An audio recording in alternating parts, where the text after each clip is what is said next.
Okay, right. Hi everyone and welcome to our second database event. A quick reminder, we're obviously being recorded tonight and this is going to be made available on the Stacks website. So all the materials that we've created, even the ones from the SDD and the WDD sessions, if you've not been, they'll all be included online, and any additional resources that we have will be stored as well. The only thing we ask for in return is some feedback about the resources that you use so we can pass that on to Stacks. The email for that, if you'd like to pass on feedback, is hello@stacks.scot, and you can use that email for any kind of general issues that you might have with accessing resources, and they'll give you some support as well. So hopefully everyone has access to the Miro board. If you don't, please comment in the chat and someone will send you a link across. At the moment I'm presenting, so if you're not following me, then make sure that you're in kind of presenter mode, but I think most people are linked to me, which is fab. So I'm going to talk a little bit through the agenda and then pass over to David to remind you how to use the Miro if you've not been here before. So plans for tonight is we're going to start off with 10 minutes of looking a little bit at some SQL research, specifically the difficulties that the learners are having and things that have not necessarily been mentioned in the course reports. Then we're going to have a little look at database structure and common terminology between 7:10 and 7:20. From that, we're going to move on to consider how efficiently to arrange data in multiple tables. So we'll look at a Nat5 scenario first, and then once we've managed to get our heads around that, we'll then look at a more demanding problem that would be appropriate for our higher candidates. Also, in the last sort of 10 to 15 minutes of that 40-minute block, we'll use a wee breakout and have a little go at doing some stuff together in teams to arrange data. So the last 10 to 15 minutes of the part 3, arranging data efficiently, is when we're going to do our first breakout. Then at hopefully 8 o'clock, we're going to move on to look at database schemas and deal with some of the common misconceptions that people have about them. Around 8:15, we will look at breakouts again and consider formative questions to test pupils' knowledge and the understanding of our database design content before finally moving on to the roadmap, where hopefully you guys will have a little bit of an opportunity to tell us what you'd like to discuss in our 2 remaining sessions. And then lastly, we'll finish off with the after party at 8:30. So if there's any questions you want to ask us or get to know the presenters a little bit more, then we'll be kicking about till around 9 o'clock. So we'll be there. Brilliant. Well done, Kimberly. So hi, my name is David Jack. Just a little reminder on how to use the Miro now we're all on. As you've noticed, we do have kind of people working in the background. So if there are any issues, please just put it in the chat below. But regarding the use of the Miro board, a reminder that you can switch off all other cursors. It can get a little bit busy with other people's cursors, so you can turn that off on the right-hand side, and it said hide collaborators' cursors. And it's a very useful feature. So we still ask that even though you do that, can you put your cursor in the cursor park, which is normally in the left-hand side of each slide, so people can see what is going on. We would also really beg you not to try and move any objects around the screen. We'll be using some of these objects during the presentation, so try and avoid doing that. We may be asking questions throughout the presentation, so you'll have the access to the reactions. So if you just move your mouse over Miro, the reaction should pop up down the bottom, and based on which question we ask you, you can react using that. Miro also has its own chat feature built in, so you can also, someone's waving there you go, hello. We also have a chat feature built into Miro, but we still have people monitoring the Google Meets chat as well. But you can put any questions you have anywhere, and we'll have someone pick them up, and we will address them during the presentation. So during the session, the presenter will be in present mode. When a presentation is started, that will pop up, and you can then join that presentation. If you click this, you will automatically see what the presenter is looking at, and you will move around the Miro board with that presenter. You can leave at any time by clicking elsewhere, and then you can rejoin them at any point. But Kimberly's going to be the presenter today, so best to make sure that you are following Kimberly's presentation. Perfect. Okay. Yeah. Great. Thank you so much, David. Okay, So let's get started, shall we? Here we go. Right, when we sat down to really think about the content for the second database session, we realised that there wasn't really much in the SQA course reports that were there to guide us. So that led us to going on to do a real amount of research and what they were saying that the difficulties the pupils were actually having and students when they were first learning SQL and the common errors that they made. Yeah, so like although the research was very much focused on the implementation of SQL queries, the findings pointed to several issues that originally stem from the issues that are often associated with the design stage. Yeah, that's so true, David. Let's have a look at some of those common errors now. Yeah. So start off with the left. Let's have a look at syntax errors. And now I guess syntax errors aren't really a surprise given that all programmers make lots of unintentional typing errors. Yep, we all do. So, I mean, but research has shown that there are a number of other reasons for some of the common syntax errors that are made when creating SQL queries. Okay, so if we can have a look at that. So, for example, one very common error is that with the incorrect use of the not equal to symbol. So that is used in maths, but there's the use of the symbol generates a syntax error in SQL. But also research findings show that it's common for novice programmers to use the symbol for the equality incorrectly. So rather than just having a single equal symbol, the common errors for learners to use the double equal symbol. This is particularly common amongst Python programmers. And both these errors stem from prior knowledge that they've learned in maths or they've learned in other coding classes. That's actually really helpful to know because I've never really thought about the fact of how confusing it must be for pupils to learn all the different symbols they use across school when referring to the same thing. And it's definitely something to keep in mind, really, I think, when we're teaching SQL. Yeah. I also noticed that a common source of errors is inconsistencies with the SQL syntax itself. I thought that the SQL syntax was fairly straightforward, so I'm not really sure where those are coming from. Yeah, so perhaps the teachers and experienced coders, SQL kind of does look straightforward, but it can be very inconsistent. So for example, in most clauses, commas are used to separate the items, but in the where clause, logical operators such as and or are used. And a common error for learners is to use commas where they should be using logical operators and vice versa. Ah, now you've pointed that out, it makes a lot of sense actually. Yeah. Because the select, from, group by, order by clauses, they all use commas, but the where is the odd one out, isn't it? Yeah. So since the where clause lists the conditions that apply to search, it needs the logical operators and or in the same way, I suppose, like a programming if statement does. Yeah. So I mean, and the same is true for like the having clause at advanced higher level. The where and having clauses both list conditions that apply and help to narrow down the result displayed in the answer table. So both of these clauses need logical operators, whereas all other clauses just use the commas.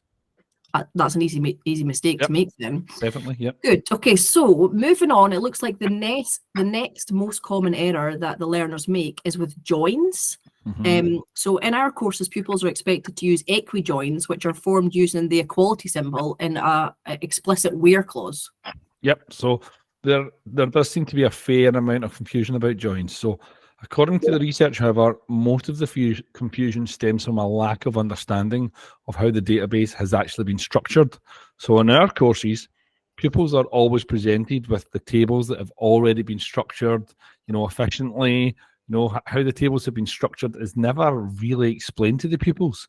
So now that I think about it, like it must be confusing to pupils when they're presented with a set of entities with no explanation of how those entities came to be organized. This is especially problematic at higher level when intersection entities are introduced.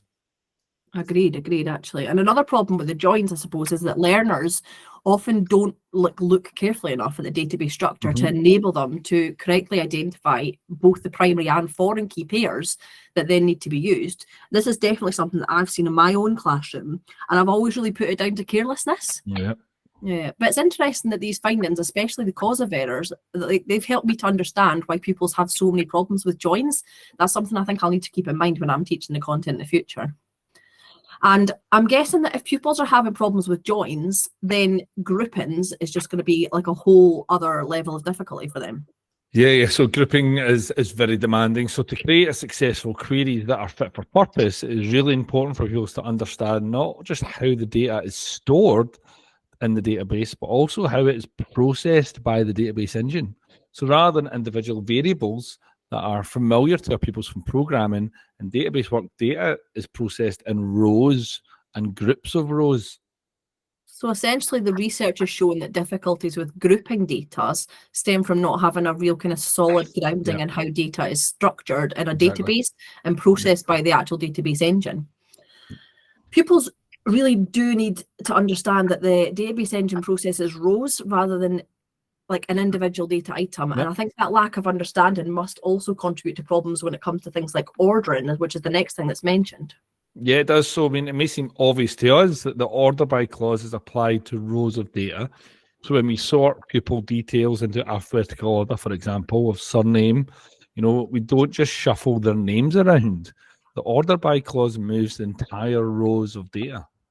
But however, I mean, there's another problem with ordering data, and that's often caused because of the confusion with group by.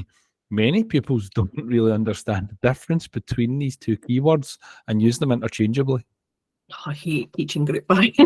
That's just something else to think about, isn't it? Yeah. Now that I pause to think about it, I could see how pupils could really be confused by all of it. And both of these kind of techniques are used to arrange the rows of data, but how they do this is really different. Yep. You've given me some food for thought there. What about subqueries though? Because they're not really introduced until advanced higher. Yep, you're totally right. So they're not required at higher level, but some schools and centres do introduce them early. So it is worth mentioning in this session too. But one issue with subqueries is that pupils don't always understand the sequencing. So for many pupils, it probably seems counterintuitive to execute the inner query, the query in the brackets, before the main query, which must be typed first. This is another example of learners struggling with the SQL syntax. Another second issue for learners is how to link the results of the inner query to the main query. And this often needs more logical operators that aren't introduced until advanced higher level. Yeah, I feel like for many of my pupils at higher level, it's more logical for them to mirror the type of solution that they would generate for like an SDD programming problem. Yep. Like, so for example, if they were finding like a value or position of the most expensive product and then using that value to search for the name of the product with that price, in database work, the value of the dearest product would need to be stored as a query or view, depending on what IDE you're using. But that query or view would then need to be used in the from clause of a second query to display the matching product name. Yep. And that kind of avoids the need to worry about any issues associated with subqueries until at least advanced higher. Yeah. What about omissions and extras is the last one there? Is that referring to missing fields in the select clause, or? Yeah, so I mean, that can be very common, and equally common is the inclusion of extra fields that aren't needed. There's also a problem with missing SQL prepositions such as by, into, and from.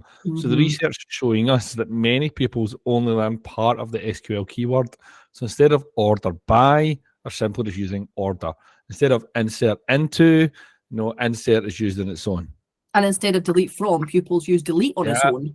I've actually seen that quite a lot. I guess the answer here is really just to make sure we teach the full keyword phrase rather than just a single word. Yeah, and I think that's exactly what we need to do. I mean, pupils tend to model our terminology. So especially when they learn something new, for the first time, it's really important for us to always use that full phrase: insert into, delete from, order by, group by. So far, we've mentioned all of these common errors and sources of those errors. But what about understanding, the black box? What does that mean? Yeah, the black box, I suppose, refers to the hidden machine behind the database that does all of the work. But the pupils don't really understand how the database executes a query. They don't understand the order of the execution. And to many pupils, query results are just produced by magic. And I think because of this, they're unable to fix the errors when they actually happen. Yeah, okay, I get it. But unlike most procedural procedural programming kind of instructions, the SQL order of execution is not top down, so that makes it difficult to understand what has happened when the database generates, what appears to be a very strange set of results. And what about the kind of cognitive overload? I mean, I know that there's been a lot of research into this aspect of the human brain. And most teachers are very mindful of it when they're preparing lessons. But how does it apply to learning SQL? Research results show that the human brain is capable of processing 6 or 7 items simultaneously at most, which I thought was crazy. And the more demanding the item is, the more of the focus in our brain it kind of gets. So that in reality, we actually can really only deal with 3 or 4 things at a time. And when we write SQL queries, like we need to think about the correct syntax, the correct sequence of keywords that you mentioned earlier, the correct execution sequence, and we need to remember the full database structure so that we know which tables to use and how to form any joins that are needed inside that too. Okay, right. Okay, it kind of makes sense you say to that, and I suppose that, like, on top of all of that, people need to remember to think about like what it was they were asked to do in the first place. I mean, that's a really long list of things to juggle at once. That is so true. I mean, even if you look at any past papers or prelims that you've set your kids in the past, we often think about like how the prelim or the past paper actually prints out and what pages the information's going to be on to make it as easy possible for them to like access all the information they need like at a glance without turning pages. Yep. The cognitive overload when like creating an SQL query is huge, and we really do need to think about what we can do, I think, to try and reduce that and help people solve like problems efficiently. Yeah, most definitely, and that's something that we plan to tackle, in our upskilling sessions. But for now, however, I think it would be good to pause for a moment and give people a chance to kind of reflect on these findings. I totally agree, David. And we've presented a lot of information from international research papers about common SQL errors down to stuff that we found in our classroom. And looked at the sources of those errors. And I personally have found that the findings have made me stop and think already about the way like I'm teaching it and issues that my own pupils have with SQL. And it'd be good to see kind of what everybody else's thoughts are and whether they agree. Yeah, okay, so it'll take a few minutes to gather some thoughts from everyone. Okay. I'm going to unpresent here. Hopefully. Right. So here you'll see a list of the common SQL errors and the causes of those errors. So if you can zoom in, I'll need you to zoom in actually, just so I can see it myself as well. Okay, you can kind of see everybody's cursors now. So we'll ask a favour, can you click on one of the black post-its and share your thoughts with us? You can actually type inside the black post-its. Are these findings useful? Has it made you think about how you deliver database content in a classroom? Has your awareness of the difficulties faced by pupils, with this content increased? Go and let us know what your thoughts are. I've got some of them up here. Yeah. So even if it's any of the ones that you think that your kids struggle with the most, I think for mine it's certainly grouping. The big one is the one that my kids struggle with is grouping. Yeah. I definitely kind of sub-queries or even just like you using the results of a query in another query. That's something that pupils find hard to get their head around. What do people find is that their kids are the worst at, or the things they notice the most that they do? Cognitive overload. There's so much information, database questions. Even when I'm making resources for the classes, just trying to get all that data on the page for them as well. 100%. It's trying to just like get, it is data on the page, isn't it? Web questions can be really similar as well, even with where you're just trying to get them to look at like bits of CSS and whatever, trying to get it all on like enough, like a double page. Yeah. I mean, if you think that, yeah, even web marking is the same. That's a cognitive overload, trying to find the marks. Yeah, what else have we got? Dissecting the question, what they have and what they need, 100%. Yep, that's again kind of joins in with the cognitive overload, and it's just basically trying to find out what it is that they're actually wanting from the question a lot of the time. Yeah, there's the comma one mentioned there. Yep, that's definitely a thing that I lot do. We've got joins here. Yeah, comma, and the ands and the OR's logical operators, that's a biggie, isn't it? Getting the semicolon, how frustrating is that when people just can't get their query to run because they forgot the semicolon? Yeah. The amount of marks for people that I don't give because I'm just like, semicolon. Yeah, good. Joins is a biggie. Yeah. What have we got? I'm trying to read this other one, but it's just waiting. Someone's cursor's over it. What does it say? Execution, SQL calls is really important and not intuitive. Yeah. Brilliant. I think as well because the kids do so much SDD, it's really difficult to get different. Choosing the correct FK or PK from a particular table. Yes, we're going to be looking at that later. Yeah, we get to that. Yeah, good, brilliant. Fantastic. That's great. So thanks for taking a few minutes to give us some feedback on that. Okay. So for the remainder of this evening's session, we are going to focus on database design. In particular, we will look at how to structure data efficiently and also deal with several misconceptions. Is it several or several? Anyways, that people have. We haven't forgotten about the importance of understanding the black box and the issues associated with cognitive overload, but we plan to deal with them in follow-up sessions in the new year. So for now, let's just focus on the basics and start with a simple question. What is a database? So our colleague Jamon is taking forward the next session. So take it away, Jamon. Oh, thanks, David. And I hope you guys can hear me properly because my throat is having an infection. On the face of it, that sounds pretty straightforward.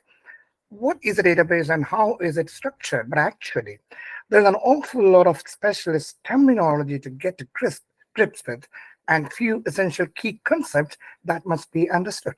That's right, Jamon. And actually, before we rush in and start talking about the efficient organization of data, I suppose it's important to talk about the structure of the database.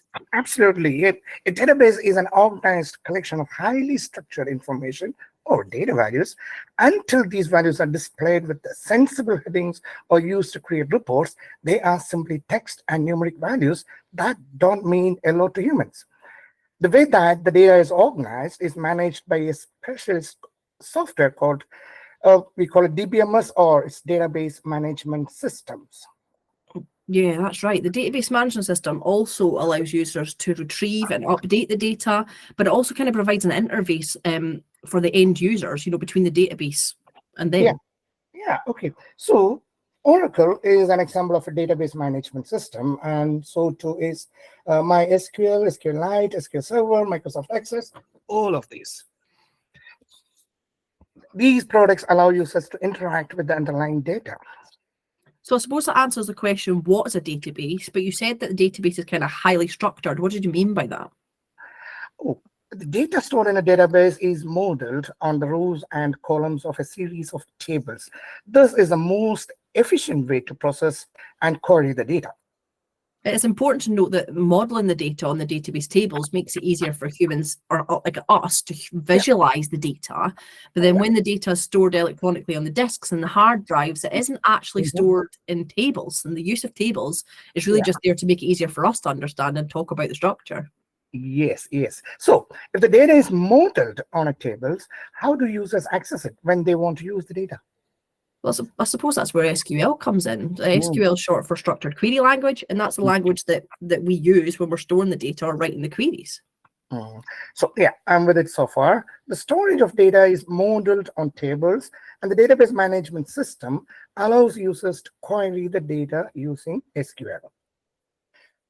The research findings we looked at earlier said that many of the common errors stem from the fact that learners don't fully understand how the table structures in database are arranged. Or candidates are always presented with a set of tables that have already been structured, and we never explain how they ended up being organized like that. Let's look more closely on how to arrange data efficiently. I think suppose the easiest way to get started is to have a look at a table of data. So a single table of data is used in a primary school to store details of pupils in the school, and hopefully you guys can see it on your screens now. And here we can see a little sample of the data that has been stored. Yeah, so the data in the table is arranged in rows and columns. Here, one single row of a table has been highlighted. Can we see that? Nearly. Yeah. It's important for people to understand that the entire row of data is processed together. It is as if all the data values have been bound together to form a row.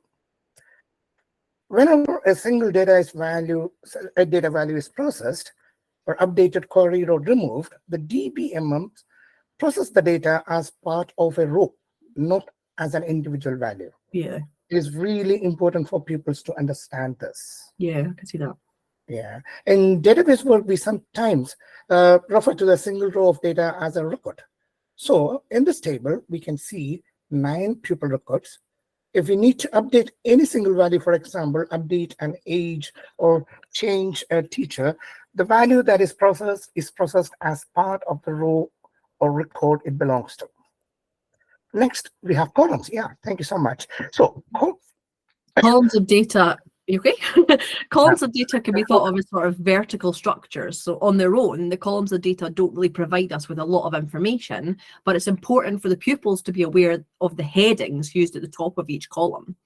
In database work, we often refer to the columns headings as fields, and when we provide data value for each field along the table, that's what forms a record of data. yeah, and finally, there are the individual data values themselves. These are the values that are actually stored. The values may be numeric, text, or dates. What is important is the sequencing of the values. The highlighted value, October, is the fourth value in the third row of the table. When the database is created, a SQL create statement is used to describe the structure of the table so that the database engine knows how the data has been structured. The SQL create statement provides details about the types of each field and the number of fields that will be used to form each table of data.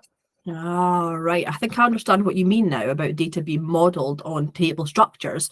So the data is stored is simply just the data values inside. And the database developer writes the SQL statement that provides that database engine with the information needed to structure the data and to arrange it in that tabular format that we see. And when the data is read into the database engine is the one that's unpacking it and allocating it to the appropriate row and columns to make that table. Exactly. And that is how the database management system understands that the 18th data value stored on the disk is actually the value to be associated with the birthday month field of the third record.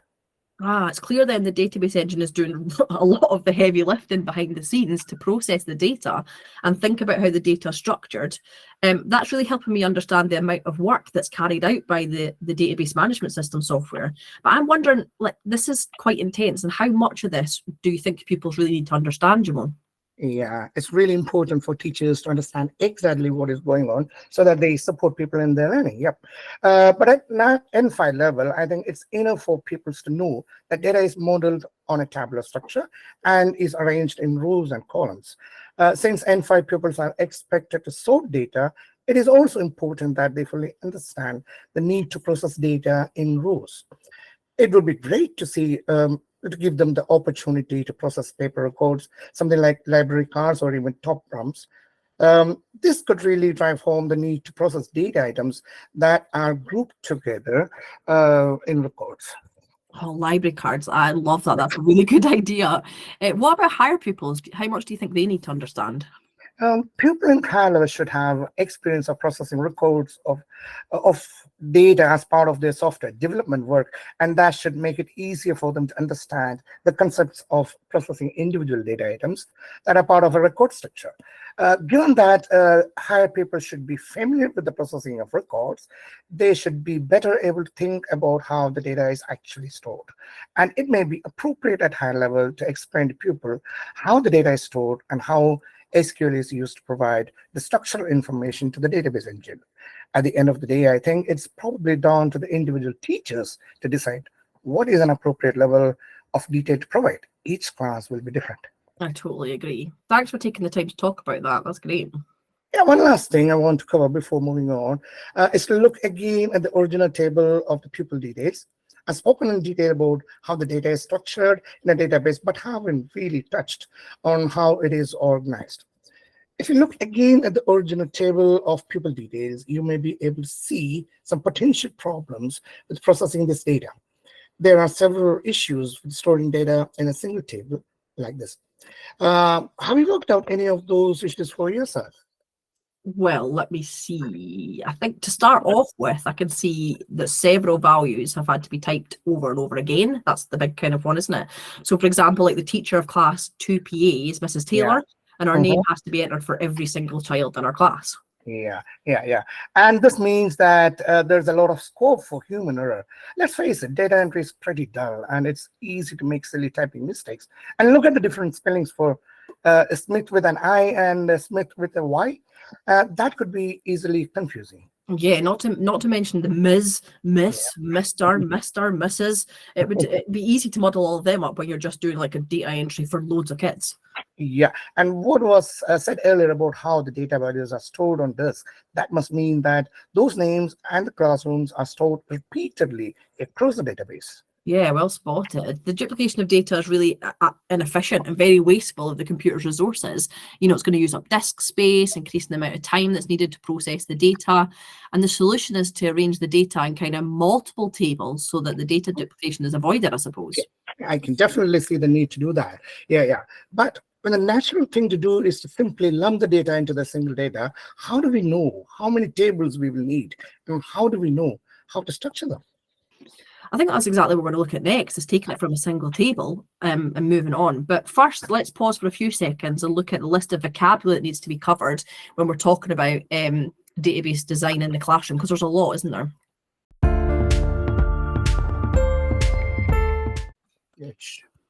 It sure is. The terms on the pale yellow post-its are terms that SQA expect candidates to be familiar at N5 level, while the terms on the green post-its are terms introduced at high level.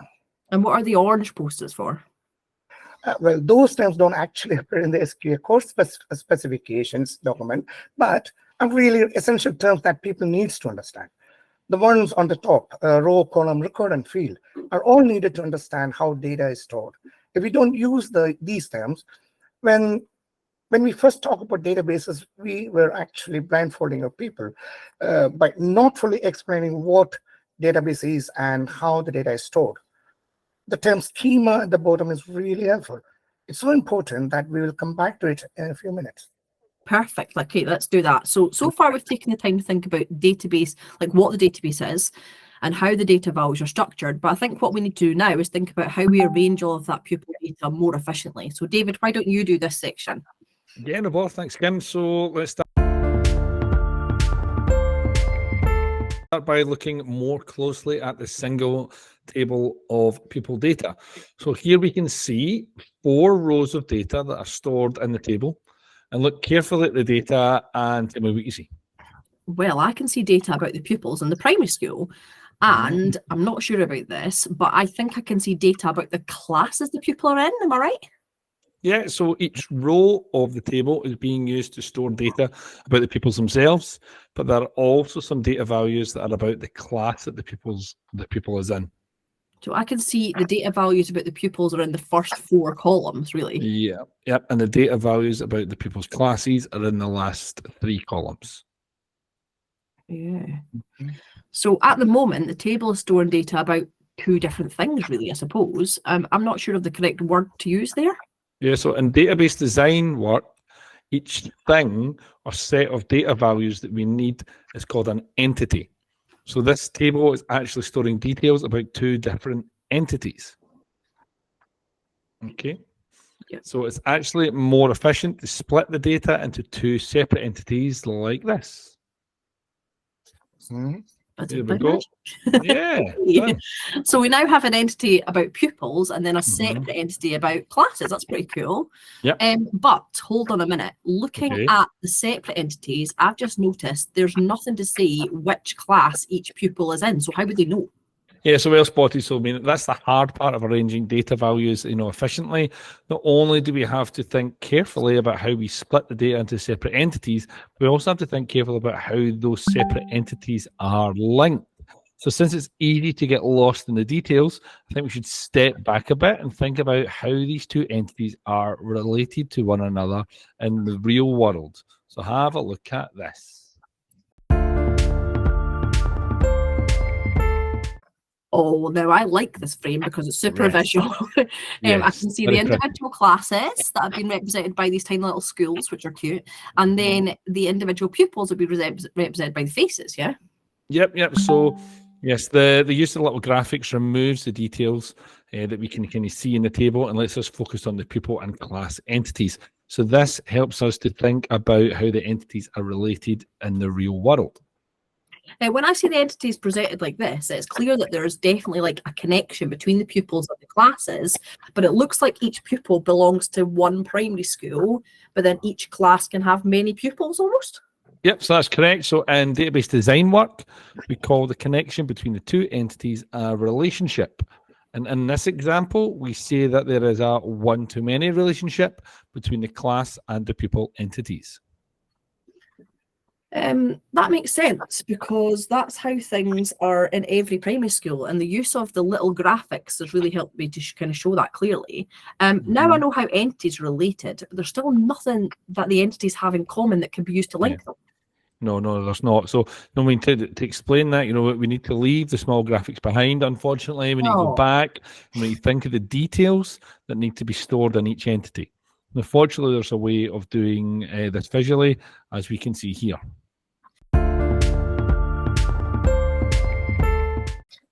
Okay.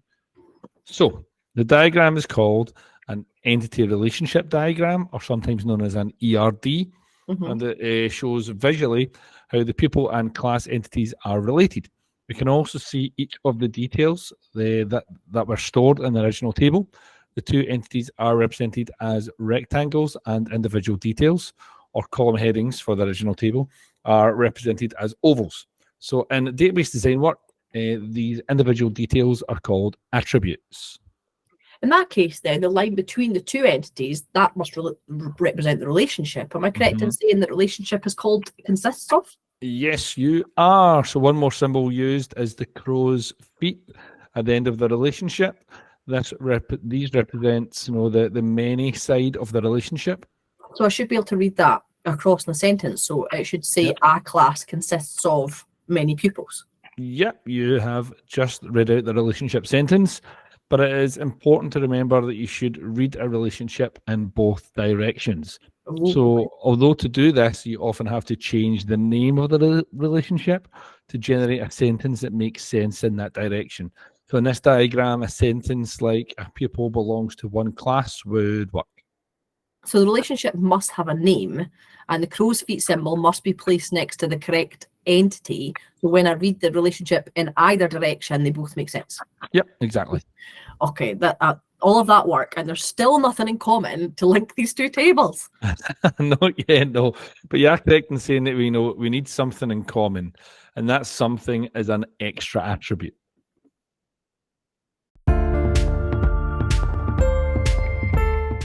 Okay, I'm looking at the list of attributes that are stored in each entity. Okay, so yes, and here the same list of attributes with the primary key of each entity identified. So I know that the primary key is used to uniquely identify an individual row of a database table. So I'm guessing that means the same thing here? Yeah, it does. So each entity must have a primary key. So in a class entity, every class will have a different and unique class number. So it makes sense to use class number as the primary key. In database design work, we always underline the primary key attribute. Okay, so let me think about the pupil entity in the same way then. Every pupil would have a different and unique pupil ID. So the attribute pupil ID would make the best primary key. So we underline that in the list of attributes. Yep, well done. Oh, fab. Yeah, there you go. So, the way we link the two entities to use is to use a foreign key. So foreign keys don't occur naturally. Instead, we create them by copying the primary key of one entity and adding one copy of that attribute to the other entity where it becomes a foreign key. So it's not foreign as in countries. I get it. It's a bit more like you've got like like a foreign object in your eye, and it doesn't really belong there. So it's foreign to the entity that it's added to, maybe. Yeah. I mean, that's correct. I mean, the meaning of the term foreign key, we don't mean that it lives abroad, in our country. We simply mean that it doesn't naturally belong in that entity. Does it matter which primary key we copy across? Yeah, so completely. It is absolutely essential that the correct one is used. Otherwise, the link won't work when we build the database. So how do we know then which one to use? Okay. So let's pause and let's think about the two options. Okay, so we could place the foreign key in a class entity. So we would add pupil ID as the additional attribute, but we already know that each class has many pupils, so that means we'd need to have lots and lots of foreign keys. Yeah, okay. So with each one pointing at a different pupil. like just like the little arrows in the diagram, Yeah. and that would become very confusing. So the second option is to place the foreign key in the pupil entity. So we would add class number as an additional attribute. And since we already know that each pupil belongs to exactly one class, we would only be adding one single foreign key. So the correct solution then is to add the foreign key class number to the pupil entity. Yeah, brilliant. That's absolutely correct. So it wouldn't make sense to add the foreign key to the class entity because we'd need to add lots and lots of pupil IDs. Yeah. But we'd add a single class number to the pupil entity since each pupil belongs to one class. Right, and then looking at the list of attributes in the pupil entity, it looks like we can use that kind of asterisk to show that the attribute is a foreign key. Exactly. So the easiest way to correctly position the foreign key is to add it to the entity at the many side of the one-to-many relationship. But it does help if we also understand why. It cannot be added to the entity at the one side of a relationship. But before we move on, there's one last thing to show you, and that's the database schema we mentioned earlier. I can see that having a schema would actually be really useful. I like that it's stripped back and it still provides all of the essential details, like about the structure of the database. Yep, so the database schema shows the logical structure of the entities and attributes and provides us with a quick reference when we are developing the data dictionary, creating the database structure, and of course, developing queries.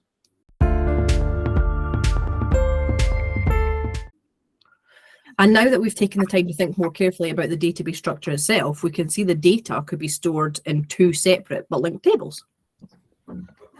Yep, and here we can see the efficient arrangements of the tables that would be used to store the details of the primary pupils in a database. The primary key attributes are underlined. The foreign key has an asterisk. Yep, the data was originally stored in one single table with duplicate data that was very inefficient. And then the database schema itself summarizes the details of the database structure. Yeah. And we can also see the complete entity relationship diagram showing us the entities are related and all of the attributes that would be stored in each entity. Looks good. Yeah. And lastly, the database schema summarizes the details of the database structure. Yeah, perfect. So that took us like a few minutes to work through. I think it would be good, really, if we could look at one more example, just to kind of make sure that I fully understood how to go about arranging the data efficiently.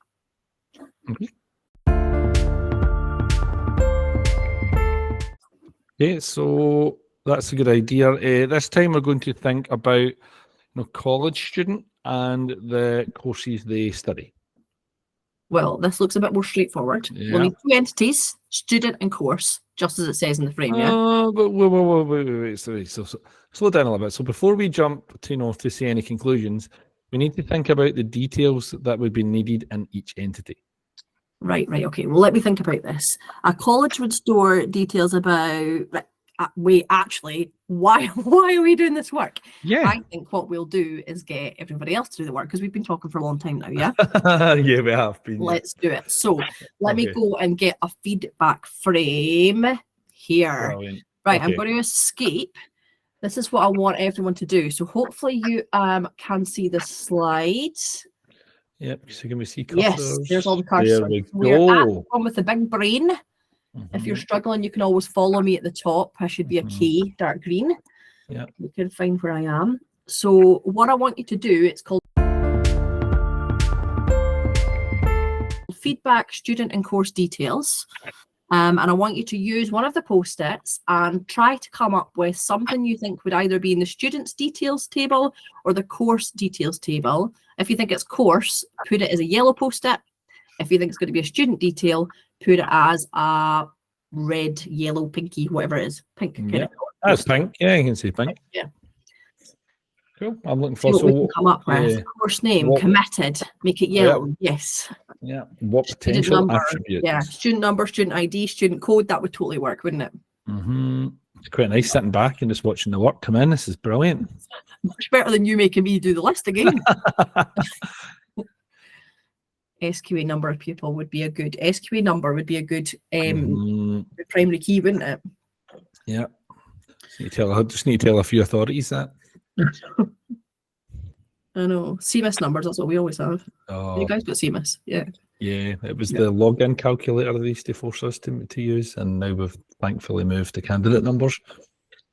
Yeah, I wonder actually. Oh yeah, good. I was actually wondering. It depends on, I suppose, what type of college it is, but you could potentially have, like, if it's just one professor per course, I suppose that would count, wouldn't it? Whoever teaches the course. Like we teach games dev or cybersecurity or like data science at our school, where we want to teach data science, and there's only one person who teaches each of the courses. Yep. That would be something. Yeah, we've got names, date of birth, we've got addresses, student numbers, course code, level. We've got student name, that's good. That's our pupil name. Yeah, that's important. Department, location. I suppose it really depends on how detailed you're going into it, doesn't it? That's it. Yep. You guess we could go back to the last session and talk about the client and the requirements there, couldn't we? Yeah. Just looking good. Yeah. I keep forgetting to put my little cursor back in the cursor park, and I probably hover over when I type it. Lecturer, unit title. Oh, unit title's getting quite in depth, isn't it? I'm thinking like course code there. Same idea. Or it could be a specific title underneath that. Depends on which course we're looking for. That's good. A lot more for a course than pupil. No, that's because the person who did the amazing one down the bottom's got about 4 things on one post-it. Yeah, that's that. No number of points. The credits. Yep, number of points for course. Oh yeah, like SQA level. Whatever it is, levels. Oh yeah, CQF. Oh, we all know about that just now, don't we? Special needs. Special needs. That's a good one. Yeah, AER. Additional assessment requirements. Yeah, it looks like a lot of people have similar ideas about the student details, like the name, date of birth, address, that sort of thing. A lot of people have put in information about the primary key as well. Yeah, I mean, there's a fair bit of consensus about the kind of course details as well. There's an identifier, and kind of course ID, and the name of the course. Yeah. There's even some suggestions about like loads of additional ones there with like special needs and things. I suppose we could have had stuff like results or enrollment dates there too. Yeah, brilliant. Yeah, some fantastic answers there. Yeah. Okay, so let's look again at the student and course details. So, I mean, if we go back here, and we'll see if we start presenting. We go. Well, I need to join the presentation when that comes up. I'll need to do that too. Yep. Okay. I've got about 8 people now. Brilliant. So if we kind of, let's have a look at these, the student and course details. So here you can see the attributes. And we should be able to see the attributes that we'll work with for the next couple of frames. So we went with these attributes just now. Yeah, so for the purpose of this, we'll just focus on the old ones and we'll return to some of the additional ones later, yeah? Yeah. Okay, so we can see lots of student details that have been suggested by everybody else, and some of the obvious course details. I hadn't really thought about the number of credits actually for each course. That was a really good one. That's something that could be stored. Yeah, definitely. So it looks like we'll have 2 entities, student and course, and we now know the attributes that will be stored in those entities. So we next need to consider how those entities are connected. Well, from what I know about my local college, right, each student can study many different courses in the same way that each school pupil study lots of different courses. Okay, that's very true. But it's also true that each course will be studied by many students. Right. So then we're in a more difficult situation this time where we've got a many relationship. Oh, yes, it is. So, there's a naturally occurring many-to-many relationship between the student and course entities. And this is how that would look. Okay. So here we can see the 2 entities with their attributes and the many-to-many relationship between them. And actually, if reading the relationship sentence across the ARD, each student studies many courses, and in the other direction, each course is studied by many students. Yep. So that must mean really that we've finished here, right? We've worked out the type of relationship that exists between the entities, completed the ERD, we've checked the relationship sentence. Huzzah, we've managed it. Huzzah, not so fast, I'm afraid. So we haven't identified the primary and foreign keys yet. Oh, yeah. Also, the relationship between the entities is a many-to-many relationship, and this type of relationship is very problematic when it comes to implementation of the database structure. I'll hold my hands up. I forgot about the keys. Yeah. So we can't go any further until we identify the primary keys of the student and the course entities. Okay, I'll redeem myself. I'll do it, right? Right, A okay. sensible Okay. primary key for the student has got to be the student ID, right? Because Okay, every yeah. student has got that unique ID number. Mhm. And then since every course is likely to have a unique course code, Okay. that would be the sensible primary key for that one, I think. Is that right? Yeah, absolutely. Yeah, you've got it. So if we underline each primary key, we can now update the diagram, the ERD. Okay, so I can see the primary key in both entities have been underlined, but what about the foreign key thing again? Okay, actually, we're going to leave the foreign keys for the moment because the next thing we have to deal with is the many-to-many relationship. Actually, yeah, so you said the many-to-many relationships are problematic. Is it because they're more unusual, or? I mean, not at all. I mean, in fact, many-to-many relationships are extremely common. They're probably more common than one-to-many relationships. Well, if they're more common, I suppose there must be some way of dealing with them. Otherwise, college students and school pupils would only be allowed to study like one course at a time, and we know that is definitely not the case. Yeah, so the solution is to resolve the many-to-many relationship. And to do this, it is best to simplify things by removing the attribute.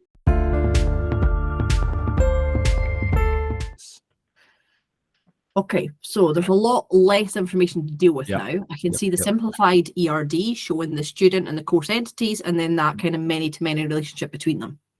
Yep. So when we resolve a many-to-many relationship, we introduce an intersection entity. So this is an artificial entity that solves the problem of trying to implement a many-to-many relationship. Okay, if I'm honest, David, I can't really see what the problems are. Right. Okay. You So, can't have so many, can right, you? yeah. So the main issue is that it's not possible to add multiple copies of the same foreign key to a single entity. Remember that from earlier, that only one copy of a foreign key Oh, can be yeah. added, remember, yeah, to an Uh-huh. individual entity. Yes, I remember that now Yeah. because we're going to have loads of copies of it. Yeah, So yeah, we yeah. couldn't add the foreign key to the class entity because of the previous problem, because Exactly. each class had many pupils, and that would kind of Yep. happen both ways in this one. So instead, we put it in the kind of pupil one where it belonged to one class. Yeah, so exactly. And in this problem, both entities would need to have multiple copies of the foreign key since both sides of the relationship, have crow's feet. They both have the many. Yeah, okay, I get it now. So the Yeah. many-to-many relationship is problematic and it needs to Definitely. be resolved. So how do we do it? Okay, so let's take it one step at a time. We break the many-to-many relationship by introducing an intersection entity with two many-to-one relationships. Okay, There so just we go. pulling it out, yeah? Right. So before we worry about naming the new entity, we think about the suitable names for the relationships. Okay, right. So let me think back to the relationship sentences we came up with earlier. Yep. In one direction, we had each student studies many courses, Mhm. and then in the other direction, we had each course is studied by many students. Yeah. Well remembered. Ooh. Yeah. Okay. So, and here we can see the relationship studied and is studied by, and when resolving the many-to-many relationships, it is often easier to name the relationships before we name the intersection entity. So what do you think then we should call this intersection entity in the middle? Right. Okay. So sometimes there's a really obvious name, but on most occasions, actually, it's really difficult to come up with a suitable, obvious name because there's nothing that's obvious that can relate to in the real world. So the easiest way to deal with this is to simply concatenate the name of both existing entities. And the existing entities are student and course, and concatenating them would give like student course. Is that right? Yeah, I mean, brilliant. That's exactly what it is. Yep. It seemed a little too easy. Yeah, right. So here you can see the simplified entity relationship diagram. The naturally occurring many-to-many relationship has been resolved to generate two separate one-to-many relationships and an intersection entity called student course. And this entity relationship diagram doesn't show any of the attributes. So how would it look if we then added the attributes into the diagram? Okay.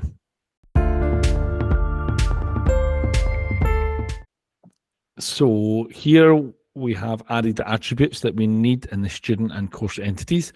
Our next task is to think about the attributes needed in the student course entity. That's the Okay, middle so one. right, so that's the middle one. So the student course entity is an intersection entity, it is an artificial entity that has only been introduced to resolve the many-to-many relationship. And that means that there is no natural attributes of its own. Instead, its attributes come from the primary keys of the other two entities. And that means that its attributes are foreign keys. So then the student course entity has two attributes, student ID from the student table, Okay. and then course code from the course table. And both of these attributes are foreign keys, yeah? Yeah, you've understood that correctly. Yeah, that's right. So, but more than that, since these are the only two attributes in the intersection entity, they combine to form the primary key for the entity. Oh, now you're talking. So the primary key can be formed by combining the attributes. That's amazing. Yes, yes. So a primary key that is formed by combining two or more attributes that reference other entities is called a compound key. In this case, the student course entity has a compound key formed using student ID and course code. Okay, so let me just get my head straight here, Yeah, right? okay. I'll just, do you mind if I just sum up what I think we've managed to achieve? Yeah, no, please do. So we started thinking about storing details about Yep. students and courses in a database. We discovered there was a naturally occurring many-to-many relationship between the entities, and then this can't actually be implemented into a database efficiently. So to solve this, we've solved the relationship by creating two separate one-to-many relationships Okay. by using the intersection entity in the middle. Yeah, I think you got that. So exactly. So many-to-many relationships are extremely common and they occur naturally. The process of resolving these relationships is something that all database developers should be familiar with. And to avoid any confusion over the primary and foreign keys, when working with more complex systems like this, we sometimes refer to parent and child entities.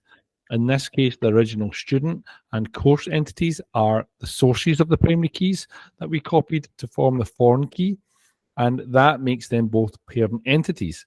The primary key of the student course entity is formed using foreign keys from both parent entities, making it a child entity, and that is dependent on both its parent entities.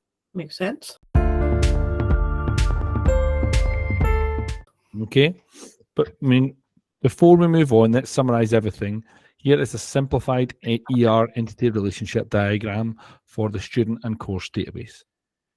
And the schema for the database at the bottom lists all of the attributes, it indicates the primary keys, and shows us foreign keys as well. Yeah, so remember that the primary key of the student course intersection entity is in fact a compound key, student ID, plus the course code. And that was formed using the primary keys from both the parent entities, yeah? Yeah, yeah. Okay, so looking back, we've come quite a long way there, actually. I think Yep. it would probably be good to pause for a few moments and Please, spend that time to look at a few more examples of many-to-many relationships. Yep. So yeah, that would be good to do in the breakout rooms, and we can discuss, the process of resolving many relationships, and everyone will have an opportunity to contribute to that. Okay, perfect. Let's everyone meet here then back in, say, 10 minutes or just under maybe. And I think Okay. we're going to get automatically broken up into teams. So one team will be with you, David, and I think the other one's with Jamon. Okay, that's One's going to Jamon. be brilliant. Okay, perfect. When we get into the teams, guys, whoever's leading the team will tell you to follow their mouse because we won't be able to present when two people are presenting at the same time. So Yep. basically, when you get in, the person will be able to show you where they're presenting and then talk through the examples. All right? Mm-hmm. Okay, perfect. So I'll start presenting. And as soon as the breakouts happen in the group, we should be good. Okay. Just waiting on the breakouts. Yeah, hopefully that'll all work.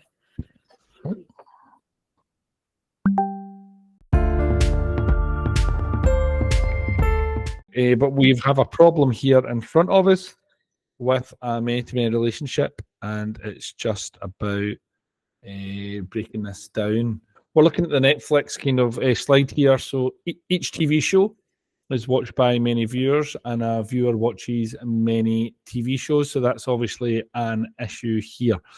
So, for example, what we've kind of discussed, myself and Kimberly there, how would we fix this? How would we resolve this many-to-many relationship?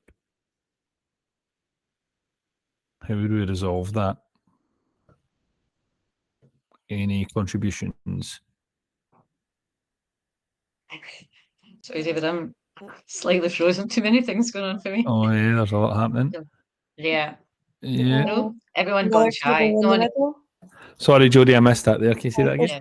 Put another table in the middle and make it Yes. one to many both ways. Yeah. Call it TV show viewers or something like that. Yeah, totally. So, yep, that is the kind of stat thing here. So, if you think about Netflix is really tracking what we watch. So this is it. So we're going to call it TV show views. Just when our keyboard kicks in, TV show and David, views. it's all typed already. It's all typed. All right, I just need to move it about. Sorry Yeah, about that. you just need to come off it. Yeah, That's fine. Here we go. yeah. Oh. Just delete it. Just hit Okay. delete. That's fine. Here we go. More, it I'll might do be it. easier for you to do that. Yep, thank There you you. go. There we There you go. go. That says there. That's even easier. So there we go. So we've got one intersection, one there. We're breaking up that many-to-many relationship. We're also kind of giving them names as well. So a TV show is part of a viewing record, and a viewer has a viewing record, and that viewing record Netflix will use to help us with our recommendations. So hopefully you found that okay. We're just going to go over to one more over here. We're not. See, before you go, Yeah, David, yeah. it's just a little course. bit about the sort of attributes. You Yes. know, what attributes would be in the All viewing right. record. Yeah. So that's yeah, yeah. Sorry. Good point about Yeah, that. it's asking people if they've got any, you know, what attributes would naturally there may be some natural ones actually, but there are definitely some mandatory ones, if you like. There's some that's got Yes. to be there. Yeah, so what would viewing record be made up of? What attributes would we need to make viewing record exist? Viewer ID. Yep, so definitely viewer ID. So the primary key from the viewer entity would need to be brought over. Yep, absolutely. What else? Yeah, shy group, David. Yeah. Some kind of I'm trying to jump between two things. A TV show code as well. So Yep, definitely. So something so that would be Yeah, brought yeah. over there. Now, I thought Morag made a really interesting point here. So I mean, they would exist, and they would exist as foreign keys. They would also exist as a compound key. But maybe Netflix are also interested in knowing how many times you've watched it. Maybe Netflix are interested in knowing the date and time that you watched it, and they might also have some additional fields in here as well. So not only does it act as a kind of breakup of the many-to-many relationship, but it can also be used by Netflix to kind of store additional information as well. Okay, so a lot of the time it might just have the two primary keys from each entity, and they'll be using them as a foreign key and as a compound key, but sometimes it has additional information as well that's very useful for the company in the database. Okay. Yeah. If you want to move on to the third one over here, so I'm not going to look at the middle one. If you want to follow my mouse over, this one's a bit bigger. This one's a little bit bigger, so we'll have a look at it here. I'm going to kind of explain the database a little bit, and we can think about how we're going to resolve this. Now, I'm hoping you can see here, this does not need to be resolved. This is already a one-to-many relationship here, so we're okay with that. That's between customer and order. So each customer places many orders, and each order is received from one customer. So I think that relationship's okay. So the next one, here we go. Each order is for many products, and a product is part of many orders. So straight away, we've got a many-to-many here. And each product comes with each product comes from many suppliers, and each supplier provides many products. So we've got another many-to-many here as well. So as you can imagine, we're going to have to break these up. So we can put our entities in there just now. So we've broken this first one up between order and product. Any suggestions on the name for between order and product? Is there anything that occurs naturally, or should we kind of just concatenate one?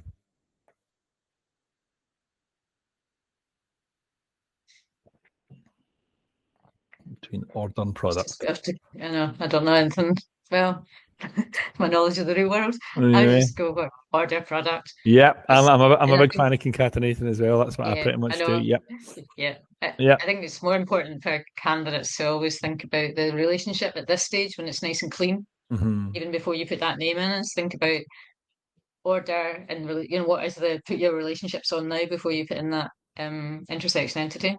Mm-hmm. Once you've got it, it should look like that. Yeah. Okay. And do we look at the next one here as well? So we're Oh, going to sorry, look, yeah, I'm sleeping, yeah. yeah. Wake So me we're up, going to, keep yeah, we're going. going to look at the product supplier as well. So we can think Yeah. about, yeah. So Again, we and can, on you go.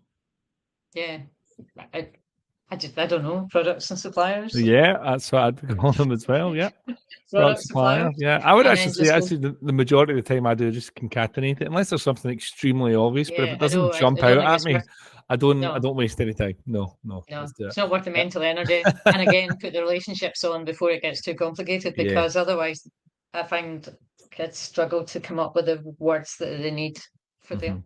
Yeah. So let's get rid of that. Yeah. No, sorry, delete, there we go.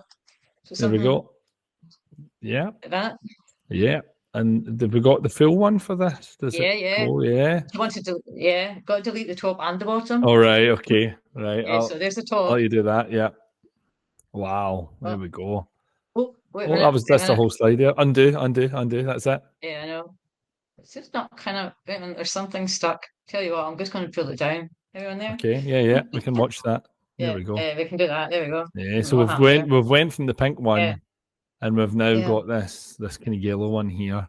I mean, Yeah. am I right in saying, Morag, at higher level, the Yeah. most tables we're likely to see is 4? Is that correct? Yeah, But that's correct. So this, yeah, this is more complex than Yes. something a higher candidate would be expected to see or yeah. understand. But it's I think it's important for us to it's know as teachers. Yeah. Yeah, It's so absolutely. then, yeah. So if we practice with this, I wouldn't make this an example I would use with a class set. But of course, since we're all kind of teaching professionals here, I think it's quite good and gives us a good opportunity to kind of break up those many-to-many relationships. Yeah, I think Okay. you can still put customer and product. You don't need the supplier bit on it. Yeah, That definitely. will work for hire. Yeah, brilliant. Okay, I believe we're just going to do these 2 examples then. So thank you for following me into the breakout room. We'll notify the person in the background. Brendan's with us. Oh, Brendan, Brendan's with brilliant. us, so yeah. That's great. So So hopefully Brendan can do the Well- magic thing about getting us all back. that's fine. So yeah, we'll all be back for the rest of the presentation. Brilliant. Ready to present in 3, 2, 1. Oh, well done. Hit join Okay. presentation. We're good to go. Sleep. Yep. Okay, welcome back, Professional. everyone. Oh, Yeah. sorry. Okay. You good? Yeah. So Yeah. So having spent a bit of time, focusing on how to arrange data, efficiently, we can now turn our attention to the database schema and matching the data dictionary. Okay, perfect. Well, what we have here is a schema for a database that will be used to store the details of movies and actors, David. Yeah. Okay. So reading the schema, I can see that there are 3 entities: movie, actor, and role. Completely correct. And the schema also provides us, as we know, with the information about the attributes that are stored in each of those entities. Yeah. So looking at the attributes, I can see that the primary key of the actor entity is actor code. The primary key of the movie entity is movie ID, and the primary key of the role entity is the compound key, actor ID, and movie number. Yes, but the schema actually gives us even more information, because when you look again at these attributes, you can see the actor ID and the movie or movie number attributes of the role entities are actually both foreign keys. Yeah, so they are. So, and we already know that a foreign key is a copy of the primary key from the matching parent entity. The parent. So that means that the attribute actor ID creates a link with the actor entity, and the movie number attribute creates a link with the movie. Correct. Well worked out. Okay. So, role is an intersection entity that was created to resolve the naturally occurring many-to-many relationship between actor and movie. So same as the ones that we've seen. And this means that it must be part of 2 one-to-many relationships with its parent entities pointing outwards to actor and movie. But just in case you still doubt anything, let's have a quick look at the ERD. Okay. Here we go, down the bottom. Yeah, so here I can see the simplified entity relationship diagram, which confirms what you have said about the cardinality of the relationships between entities. The role entity is part of 2 separate one-to-many relationships with the actor entity and the movie entity. Yes, the entity relationship diagram matches the information presented in the schema, so it's nice and easy. Yep. So let's look also how the schema matches the data dictionary, because that's what we're going to look at next, yeah? Okay. So here's a completed dictionary for the movies and the actor database in total. Okay, so I can see that the data dictionary entities match the information in the schema. Mhm. All the attributes are listed, and the primary and foreign keys all match those identified in the schema. Yeah, and you can see actually the schema is like a really quick, useful, quick reference when you're kind of developing that data dictionary as well. It's like a middle step. Okay, and the other details in the data dictionary all look pretty standard. The data type for all the attributes has been stated with the size of all. Yeah, the all size all stated, stated. Yeah. Yeah, it's worth remembering though that like the size of the numeric, the date, and the Boolean attributes don't have to be stated, and that's why some of the attributes have been left blank there. Okay, so the data dictionary also indicates whether individual attributes are required. And for this database, it looks like most attributes are mandatory, but once the database tables have been created, it will be possible to leave the date of birth and the rating fields blank since those attributes have been marked as not being required. That's right. And the data Okay. dictionary also shows the validation rules that will be applied when the data is Okay. actually entered into the tables. Yep, okay, so I can see that a range check will be applied to any values entered in the duration field to make sure that they are between 30 and 150 inclusive. Mhm. And a restricted choice will be applied to the rating field to limit the values that can be entered. Yeah, and don't forget when you're talking about validation, that presence check that you mentioned earlier is really Yeah. important. And it's been applied to, as you said, most of the attributes, but not to DOB and not to the duration fields because they can be left blank. Yeah, I mean, I'll be honest, it's easy to overlook that because it isn't listed in the validation column. It's annoying. It's almost hidden in plain sight in the Yeah. required column. Exactly. And Yeah. remember as well that when the values are actually entered into the actor ID and movie no fields, those values will be checked as well to make sure they already exist in a matching primary key, like fields and parent entities as well. So that's another validation. Yeah, and that's because the actor ID and the movie number fields are foreign keys in the role entity. Correct. Okay. So now that we've had a chance to have a little look at the data dictionary, Yep. let's think about now some common misconceptions that people make when they're talking about data dictionaries in general, yeah? Right, okay.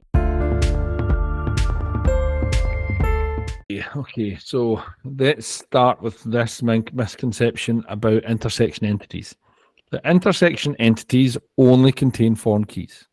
So remember that these entities are created when we resolve a many-to-many relationship, and because of that, most of the attributes in these entities don't occur naturally.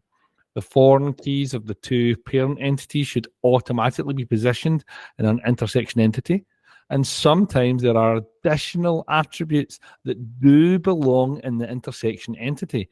In the actor and movie database, for example, it makes sense to use the role entity to record which role each actor played in a particular movie.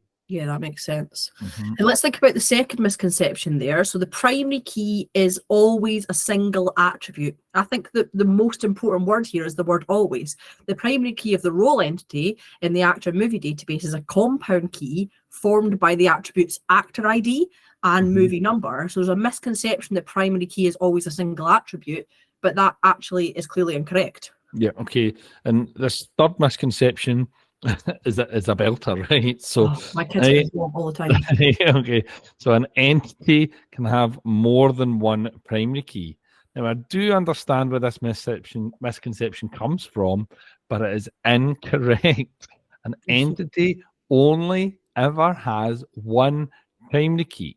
Now, Mhm. that is obviously the case in the actor and the movie entities because each of those entities has a primary key formed using a single attribute. However, the primary key of the role entity is a compound key that is formed using the actor ID and the movie number attributes. Mhm. Even though two attributes are used to form the primary key, there is still only one primary key.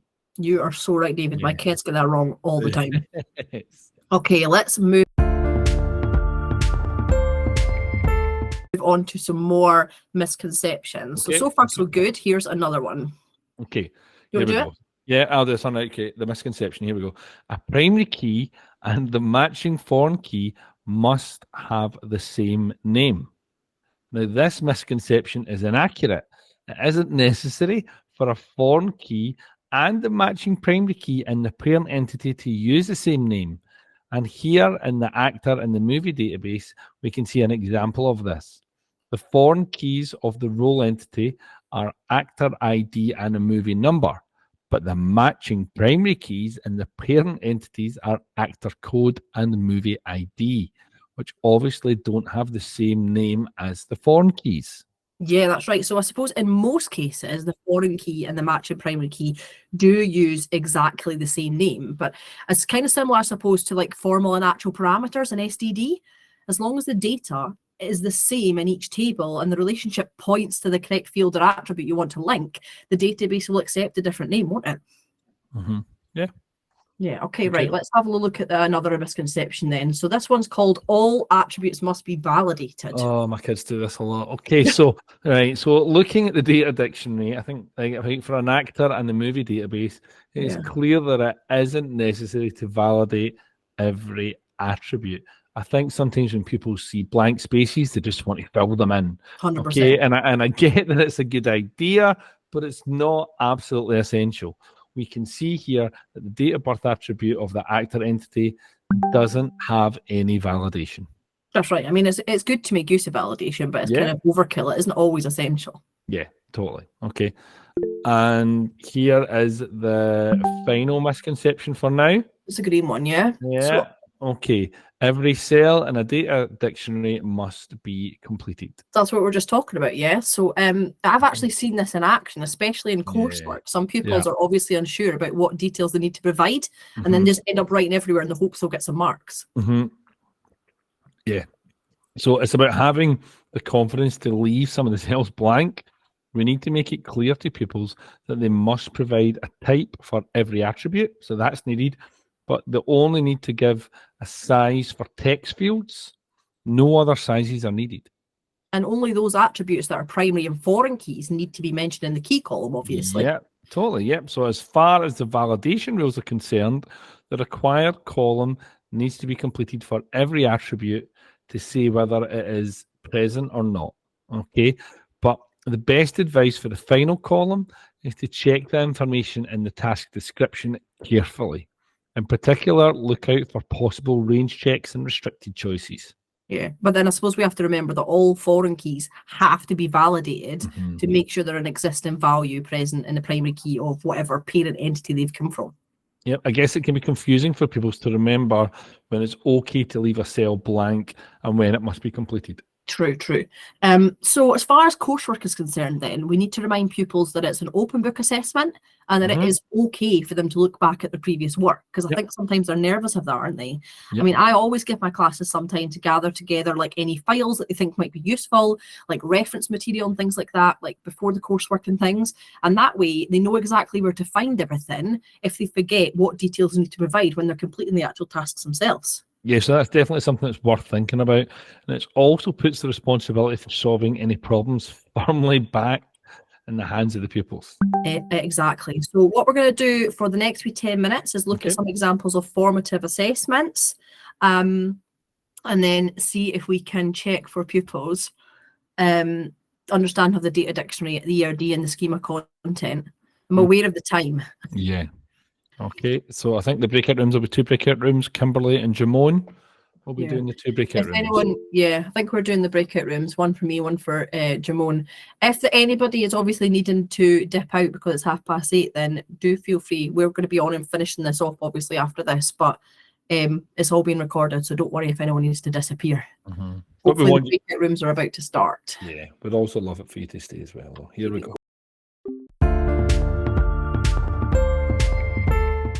So here we can see the schema of a kind of simplified ERD and a completed data dictionary for the actor and movie database. We are now very aware of the vast amount of specialist terminology that we use when we explain this kind of content to pupils. So it's really useful to use formative assessment to check the understanding. So in this breakout room, we're going to have the opportunity to look at statements that we could pose to pupils to check whether they are fully understood everything that has been covered. So an ERD can't have a many relationship. So an ERD, the problem arises when it comes to the implementation of that many-to-many relationship. So an ERD can have it. It's just bad design because you won't be able to take it into the implementation stage. So it must be resolved before you get to the implementation stage. So though an ERD can have one, it probably shouldn't. Okay, the next one here, I've got a primary key is always a numerical value. I'm just going to go through some of these. I know we're kind of just tight for time. That's, of course, not true. It is probably easiest to implement primary keys when they are numeric. But, I mean, let us use auto increment, for example. But we don't have to keep track of how many records that have been then created.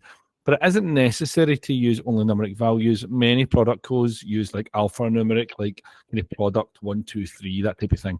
So no, a primary key doesn't always have to be numeric. Next one here, every attribute must be validated. Hopefully you were listening there, but we spent a bit of time thinking about this a few minutes ago. Even though it's desirable to validate as much as we can, it's unrealistic that every value entered needs to be validated. We've got down here that surname is a string value, not necessarily in a database. It's not. In a database, surname must be a text value. That's one thing, like people get the string and text mixed up all the time coming from that kind of programming background. So please just remind everyone that surname should be a text value rather than a string value. The next one I have here we go. Details of the movie Avatar with a runtime of over 3 hours can be stored in this database. Let's have a little look at the data dictionary. I'm going to go down here and we're looking for duration. And it says here that the validation needs to be greater than or equal to 30 and less than or equal to 150. So actually, no, Avatar would not be able to be stored in this database. A range check would be applied and it wouldn't meet the criteria. So that wouldn't work. Okay, so move on to the next one. We've got here a foreign key of the actor entity. The foreign key of the actor entity is actor ID. Okay, so the actor entity doesn't have a foreign key. The primary key of the actor entity is actor ID. Okay, so I'll move on. I'm absolutely aware we're going quite quickly here, but let's go for it. So an entity is the same thing as a table. That is a misconception. A lot of people say that. It's not actually true. So an entity is a product of the design stage, okay? It represents a collection of data that we want to store, and a table structure is then how we arrange that and store that and process it efficiently once the database has been implemented. So that's in the implementation stage. So entity is really a kind of word that we should be using in the design phase, and table, the word kind of we're using in the implementation phase. The next one here, we've got no validation is needed for the surname attribute of the actor entity. Not true. If we have a look, the surname attribute is required, and therefore a presence check must be carried out whenever a value is entered. Okay, so that was set 1 there. Okay, is there a set 2? Here we go. So set 2. So the next one. Here we go. Okay, the role entity has 2 primary keys. Have a look at that. Does it have 2 primary keys? It doesn't. Okay, it only has 1 primary key. Okay, because we combine these 2 fields to make 1 primary key. So the primary key of the role entity is known as a composite key. Oh, sorry, that's not true. It's not sure. Sorry, a compound key. The next one. Sorry, actually, we move on to the next one here. A schema is the same as an ERD. Schema is the same as an ERD. So can I just ask something about the compound key in the data dictionary? Yeah, go for it. Could they write like CK for compound key and examined get the mark for that, or do they have to do PK/FK? Yeah, so I mean, I guess that's probably a kind of SQA kind of question here, and I know I've got Morrigan in the background. She's quite you're quite I would- involved with the SQA type of things. Now, I think from a database designer point of view of an industry, that you'd hope they'd have the intel to understand the difference between those terminologies. But I guess we're kind of talking about here what the SQA would accept. So, Morrigan, I'll let you take that. I would say that it would be safest to use PK, and I think what would happen is that they probably wouldn't accept CK, even though the kid is saying it's a compound key and they can see it's a primary. I would say it would be safer to go with primary key. Okay. I think it's important that they know it's a compound key. Yep.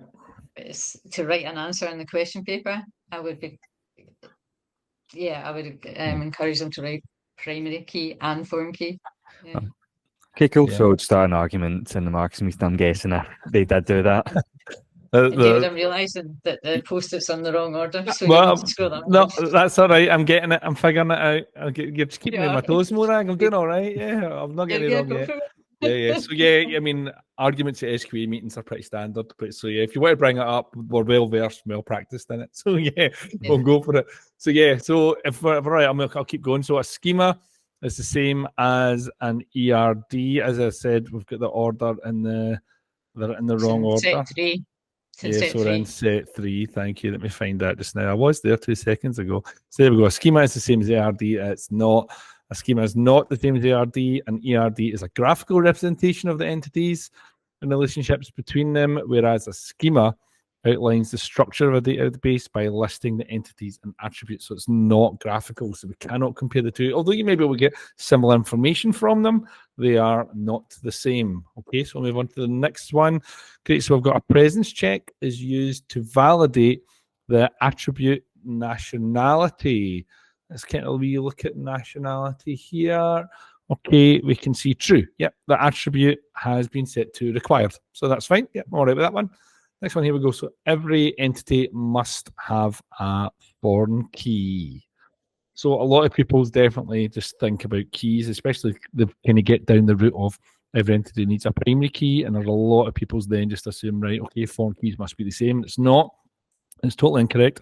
All intersection entities must have at least one foreign key, but entities like actor and movie can stand on their own and don't need a foreign key. Okay, so the next one we have on here, the actor entity is an intersection entity. Well, we've just discussed quite a lot about intersection entities. Hopefully you can tell that that statement is incorrect. The role entity is an intersection entity in this case. It was introduced to resolve the naturally occurring many-to-many relationships between the actor and movies. Okay, so we'll move on. And the database, the DOB attribute doesn't have a size. I mean, that is untrue. Okay, so although the size of the database hasn't been stated in the data dictionary, there's no need to do so, since the database engine already knows the size of a date field. This is also true of numeric and Boolean fields. So these field types have fixed field sizes that are already known to the database engine. So when we complete a data dictionary, we only need to provide a size for text attributes. And my pupils love that fact.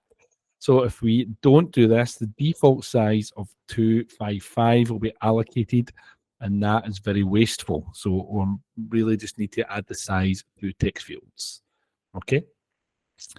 Details of a movie can't be stored if its rating isn't known. Okay, so let's have a look at that. We're going to look at rating here. Now, straight away, it says rating required, no. So actually, this is, where are we here? Sorry, the movie can't be stored. So this is actually incorrect. So the rating attribute is marked in the data dictionary as not being required. So if we don't know the rating of a particular movie, we'd still be able to enter the rest of the details and leave that one blank. So that one's not true. Okay, next one we have foreign keys and primary keys are the same thing. Okay, so this is one that definitely needs to be brought up with some of my pupils. That is untrue. A primary key is an attribute or a combination of attributes that forms a unique identifier for an attribute. A foreign key is used to link a child entity to its matching parent entity. Okay, So I think I've got through that. I think there is another question set there. I've got set 2 possibly underneath that. Did we get any more questions underneath there that we can look at? So, They're there. yeah, is that them They're all there for- done? No, they're on the board. Oh, The I'm range on. check. Oh, I've got You look four.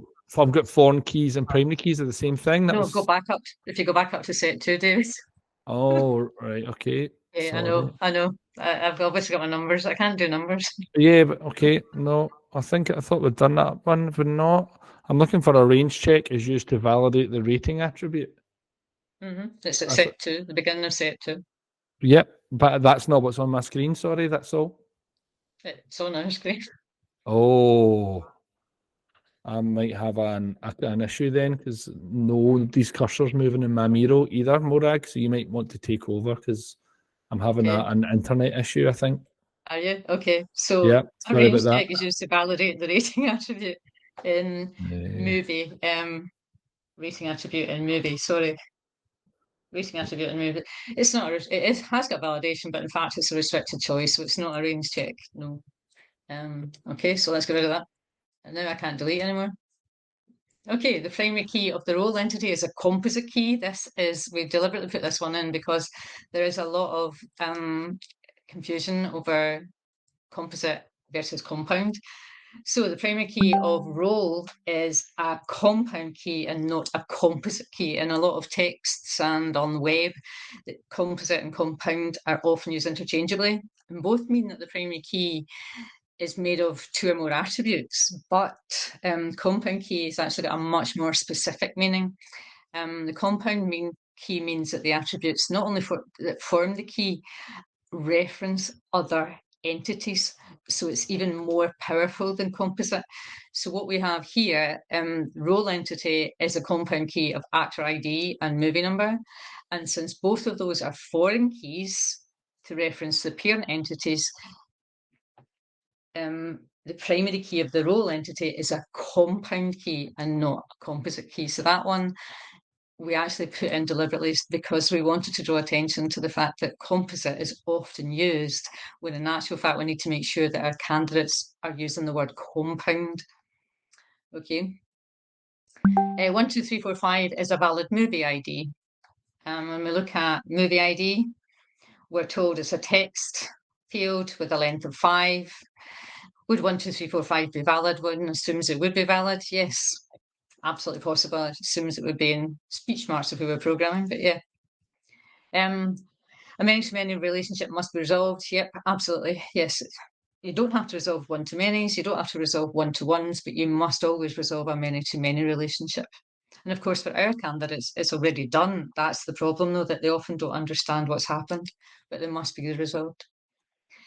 Date of birth of every actor must be stored. So let's check the data dictionary. Date of birth required to set as no. Not needed.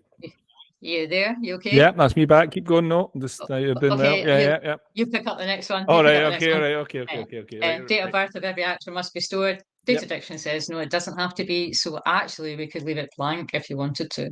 Yeah. Okay. So next one. So we've got the role entity has 1 foreign key. I mean, that's incorrect. I mean, let's have a look. The role entity has 2 foreign keys that are used to form a single primary key. Okay. So the next one here, the title of every movie must be stored. So we're going to have a look at movie. I'm having a look at title. It's marked as yes. So yeah, that's absolutely true. The title of every movie must be stored. Okay, let's keep going. Okay, an ERD always shows the attributes in each entity. Well, that's not necessarily true. The ERD we're looking at down the bottom is a simplified ERD that only shows the entities and the relationships between them. An ERD definitely can show you the attributes, but this is a simplified version. Okay, so I think that's us at the end of set 2. So that was we're at the end of set 3. It says set 3. Yeah, that was a quick breakout room, but we are running behind. So I hope you appreciate how quick that was. So yeah, sorry about that. It was just yeah. Best to do that. How we would test understanding as we're going through, because you're presenting a lot of information to kids all at once. And yeah. Yeah. It's nice to give them this kind of scenario and give them lots of questions, and even just simple true and false questions. I'm really a big fan of doing kind of like Microsoft Form style questions, because it kind of marks themselves, especially when questions are true and false. So I really think this scenario and this resource is absolutely brilliant.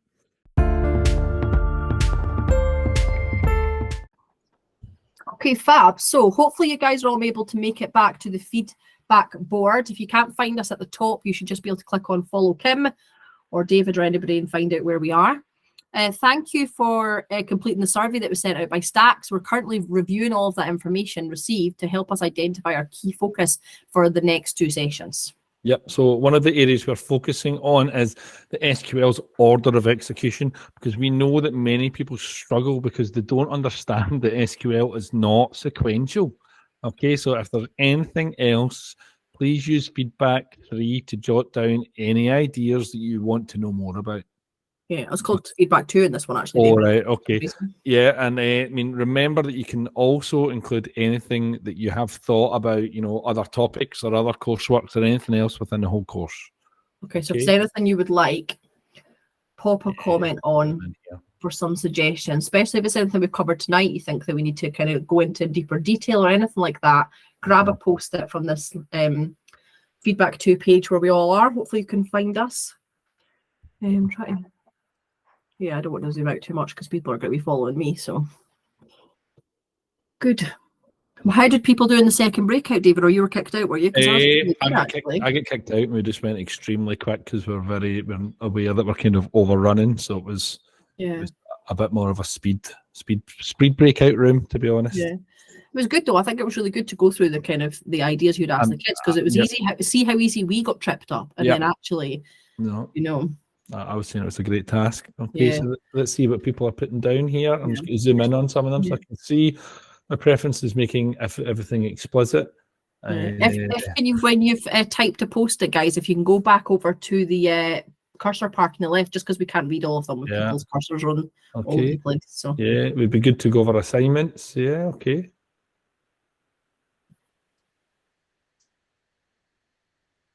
Okay. Another useful session would be good to go over some assignments in theory. Yeah. I think as well, like looking at some of the things that we've covered already and seeing where it's important. Order. We were talking about at the end of one of our last sessions there, saying, would the kids be asked to name junction tables and split many-to-many relationships? And I was saying it's not one of the things that's come up quite a lot, but it could definitely come up. Do you know what I mean? We need to teach the kids how to do it, because it's one of those things that the SQA is going to throw into our lap. Yeah. We've never done it. Yeah. Overlapping with advanced higher tone is such an important one, because I think that there's so many techniques we want to teach them that then makes it more complicated, but then in turns you can teach some of the higher stuff in a specific way that could help with their understanding when it comes to things like subqueries and things. So teach the cool advanced higher stuff. Okay. Yeah, good. How to deal with the cognitive overload. I think giving the kids techniques for that. I'm hoping that the schemas will definitely help with that though. So whoever it was who wrote that purple one, I'm hoping that you'll be able to use some of the schemas. Grouping, I think, is another big one. They use it and they were able to look at an example of where they've got grouping, but then quite often you don't really understand what's happening there in the back. Okay, right. So let's not forget to follow Stacks Online. I'm going to present now again, guys. Thanks so much for filling those in, and we'll take them back for next time. But here's all the information you need. Please follow Stacks on Twitter and use the hashtag #upskill-with-Stacks if you want to share anything about your experience online. If you've had any problems at all, or you have any questions that you've not felt capable of asking tonight, or comfortable asking, then please get in touch with Stacks, or David and Debbie's email address are at the top there. You could email them, drop them a wee message, and we're happy to include or go over things again next time. Yeah, so our next online session is the week beginning the 8th of January, and you'll get more information about that soon. So And with exciting news, we're also hoping to have an in-person event in Glasgow at St Aloysius on Saturday, the 3rd of February. So there's a date for your diaries. So keep an eye out for the announcement coming from Brendan and Tony. It would be great to meet as many people there as we can. For sure. And once again, thanks everyone for taking part, and especially for sticking around because we've run over. Yes. Remember, the resources will be uploaded onto the Stacks website, including what we've done tonight and software and the web tasks from the other CPD events too. If you have time to join us, then we'll be staying probably a wee bit longer tonight just because we've run on late. You're more than welcome to come about. Come on, have a talk to us a bit more informally and ask any questions you might have. And other than that, we'll hopefully see you next time. Yeah. Brilliant. Thank you so much for talking to us. And also just a reminder that our previous session has now been shared on kind of social media and the service formerly known as Twitter. You can get it on there. So if you want to, if you missed that, you can go back and watch that. But thank you so much for listening to us, and hope it was useful. Party emoji. Love that. Thanks so much. After party.